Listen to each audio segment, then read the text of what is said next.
Quantum healing, the future of medicine.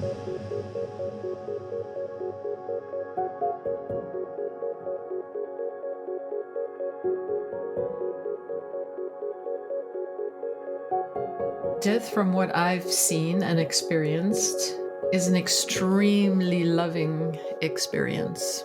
Anytime I have left this world, be it in meditation or be it in the death experience, or the near-death experience in my case, the experience is just exquisite. The love that you go to is exquisite. The love that surrounds you is exquisite. There's absolutely no need for fear at all if this is your time. We have an expiration date. We can't change that. We come into this life. We know full well when we're going to be born, who we're going to be born to, pretty much our life experience and what's expected of us. And we have a date when we'll be taken. We know all these things when we come into it. But because we get a new physical body with a new mind, we have no memory. The soul has memory. The soul always has memory. It carries memory from all lifetimes. So at a certain point in evolution or ascension of the soul, you'll get to see your past lives. You will get to view them. If need be, often you will go to other countries on the earth and get triggered, and that sometimes you'll know that you've been there before. And sometimes you'll get a snippet of, this is what I was in that life. This is the kind of life that I led. Being triggered by these different foreign places that you bump yourself into. So if we look at death, we have to look at life. Like, what is the meaning of life? Everyone's wanted to know what's the meaning of life. I remember reading a quote by Onassis. If someone doesn't know who Onassis was, you can look this up, but he was a Greek shipping maestro. I mean, the guy did all the shipping out of Greece in and out, and extremely wealthy man. I think he's also known for marrying Jackie Kennedy at one point and having his island. And on his deathbed, when he was dying, it was quoted as him saying, and I remember reading this and thinking, gosh, he doesn't know this? But what he said was probably true of most people that's on the planet. He said, if anyone could explain to me what this life was about, I will give them all my wealth. And I think that just about sums it up for what is this life all about? What is death all about?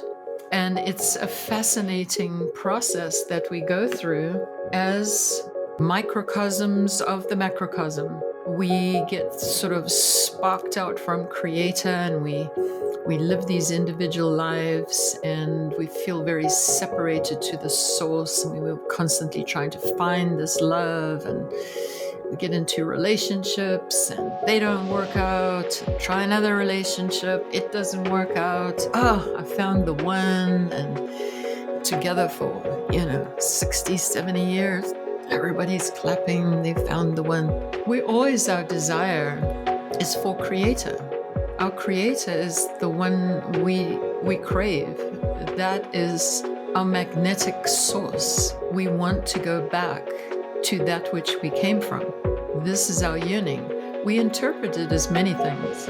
We look for it in too many other things. We look for it in wealth, in materialism, in prestige, in a partner, in the children. We look for it everywhere, but in the correct place, which is our love for our Creator and our love to go back to our Creator, to be with that source, to be completed, to be utterly satisfied, utterly in love, utterly happy.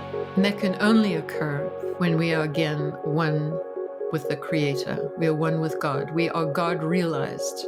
But in the process to being God realized, then we have to look at self-realization. We have to know ourselves very well. We have to analyze ourselves. We have to know ourselves very, very well. And then the answers start to come slowly and slowly through many, many lifetimes. We'll be given another chance and another chance to improve our spiritual selves for the eventuality of being so high in frequency and so pure of heart that we will eventually sort of dissolve ourselves into our Creator, which is the ultimate of everything. In the meantime, we have to go through the process. And the process is very interesting because the process is very well discussed with us before we come into this life even.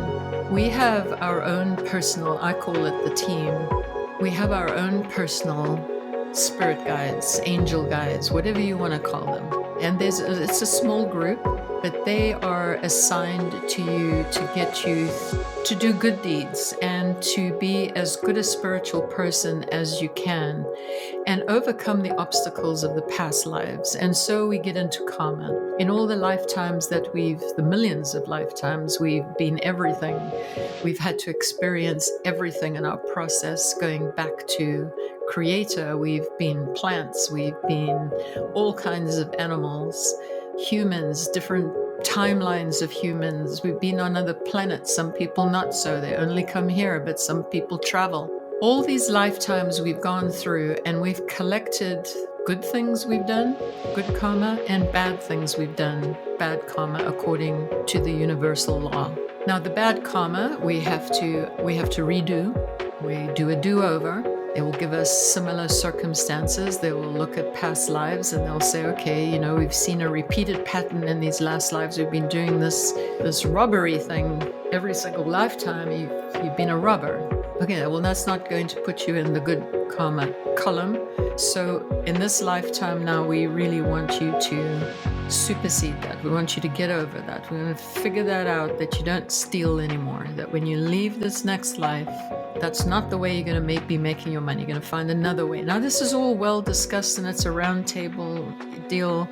And you're given the appropriate parents to give you the best advantage to achieve the goal that they're looking to give you. We each come in with this little set of goals. This is what we're looking for from you. And of course, in between that, we have free will because you can choose which pathway you want to go here, which makes it more difficult because this is also the realm. These are very low vibratory places. And this is where, Satan and the Lucifers and, all these demonic entities also are in and out of. This is their place. And so we have those temptations in between. Obviously, the demons, to keep you coming here endlessly, will persuade you to become a robber again. That's their job. If you sincerely making an attempt in this lifetime, let's say, to not go that route, I'm going to become something completely different, so I'm not even going to be attempted to rob, then that's up to you. There's where free will comes in. There's where you get to decide what you're supposed to be doing in this life and how to best go through life that you get the highest spiritual achievements. This is like a schoolroom. This is a 1 year of a school situation, school system. So you're in the class, you got to get through grade 1 and they teach you some things. That's what we get all the time. We taught things. And then exam time comes, you get something put in your pathway.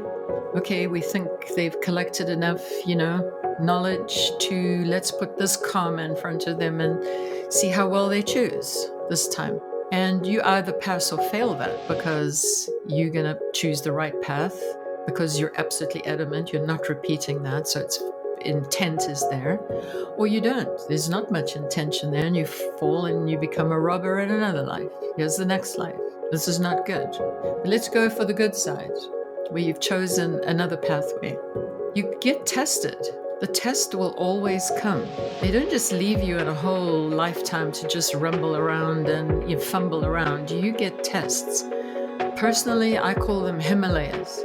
Life is going along quite nicely, and then right in the middle of your pathway is some huge big obstacles, absolutely awful. And you got to think about, and you've got to morally and ethically debate about, You want to do one thing, ethics is telling you to do another thing, and you have this spiritual debate with yourself to see which pathway you're going to take on this particular situation. And this is how it goes. Whatever you're learning in life, whatever you're going through, and a lot of our professions teach us things, our families teach us things, our children teach us things, we're possibly getting an input of spiritual information, quantum information. It's how we handle them and how we tackle them and how much we process them correctly or incorrectly that makes the difference in a lifetime of what that life is going to look like.